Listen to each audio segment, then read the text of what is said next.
आज हम लोग गुणनखंड ट्रिक से बनाना सीखेंगे। किसी भी एग्ज़ाम में, कोई भी कंपटीशन का एग्ज़ाम हो, उसमें किस तरह से गुणनखंड कम समय में उसका मूल निकाल सकते हैं गुणनखंड का। तो गुणनखंड हम लोग जानते हैं कि जैसे 2x² + 6x - 8 = 0 है। जैसे गुणनखंड का रूप होता है ax² + bx + c के रूप में। इस तरह इसी रूप में है ये गुणनखंड। ये नॉर्मल हम लोग इस तरह से गुणनखंड बनाते हैं, a और c का गुना करते हैं, और अगर यहाँ प्लस है तो जोड़कर, और माइनस है तो घटाने के बाद बीच वाला b वाला जो है वो पुरना चाहिए। उसके बाद 4 खंड में बनाकर दोनों में कॉमन लेते हैं, और तब दोनों कॉमन लेके जो कॉमन लेते हैं उसको एक जगह लिखते हैं, और दोनों को कॉमन में जो है उसको भी एक जगह लिखते हैं, और तब 2 गो मूल निकलता है। जैसे इसमें निकला हुआ है 2x² + 6x - 8 में 8 दूनी 16 एक्स स्क्वायर है, तो इसमें 2x² a का जो है वही रह गया।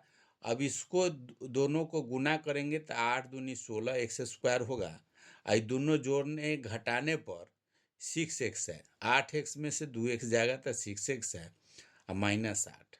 इसमें कॉमन ले लिए 2x + x + 4 हो गया, दोनों कॉमन लिए तो इसमें 2x ले लिए तो x यहाँ बच गया, प्लस में यहाँ 4 8x है तो 4 कॉमन ले लिए तो 4 दूनी 8x, माइनस इसमें 2 लिए तो x + 4 इसमें भी रह गया।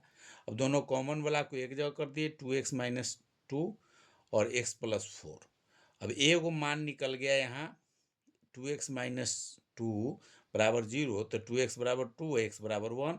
एक मान निकल गया 1, दूसरा मान निकला -4। लेकिन यही मान गुणनखंड शॉर्ट ट्रिक से हम लोग किस तरह से निकाल सकते हैं। वीडियो अगर अच्छा लगे तो लाइक कीजिए, सब्सक्राइब कीजिए, शेयर कीजिए। शॉर्ट ट्रिक से एक बार में हम लोग इस तरह के क्वेश्चन को हल निकाल सकते हैं।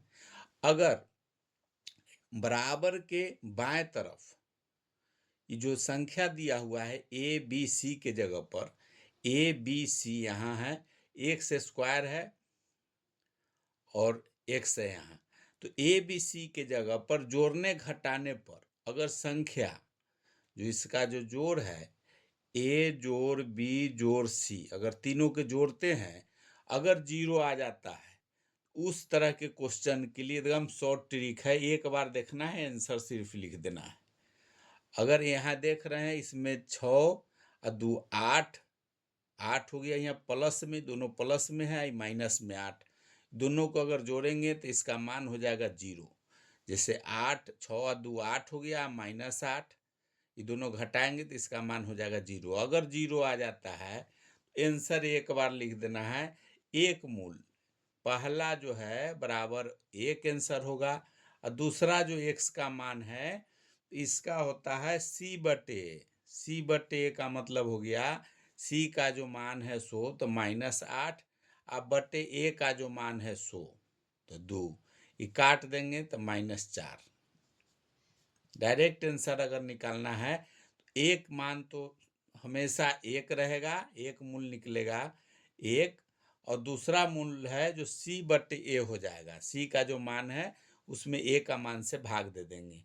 जैसे यहाँ भी एक है, यहाँ भी -4, दोनों का आंसर सेम है। बनाने का ये जो टाइम लगेगा उसमें टाइम नहीं लगना है, शॉर्ट में आंसर डायरेक्ट हम लोग निकाल सकते हैं। अगर यहाँ जोड़ने पर 0 होगा तब इसका दूसरा एग्जाम्पल भी देखेंगे, इसका दूसरा एग्जाम्पल से समझेंगे।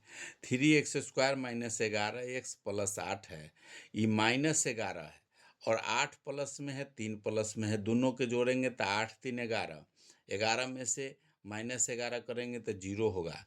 तो जब 0 होगा तो डायरेक्ट आंसर अगर शॉर्ट ट्रिक में अगर लिखना होगा किसी एग्जाम में, एक x का मान हो जाएगा 1, अगर एक तरफ इधर बराबर की इधर 0 आ रहा है तो एक का मान सदा के लिए 1 हो जाएगा। दूसरा जो मान है c/a, तो c का मान है 8, a का मान है 3, जैसे यहाँ ए के जगह पर है 3, सी के मान है 8, बी के जगह पर -11। अगर a x square plus b x plus c के रूप में अगर है तो ए जोड़ बी जोड़ सी अगर मान 0 आता है दोनों इसका मान, तो एक्स एगो का मान हो जाएगा 1, दूसरा एक्स का मान हो जाएगा सी बटे ए। तो यहाँ ए का मान तो यहाँ 1 हो गया, सी बटे ए का मान, सी का मान है सी 8 है, तो 8 बटे ए तो 3। तो दूसरा मान निकल गया, एक मान निकल गया 8/3, एक मान निकल गया 1। वीडियो अगर अच्छा लगा है तो लाइक कीजिए, सब्सक्राइब कीजिए, शेयर कीजिए।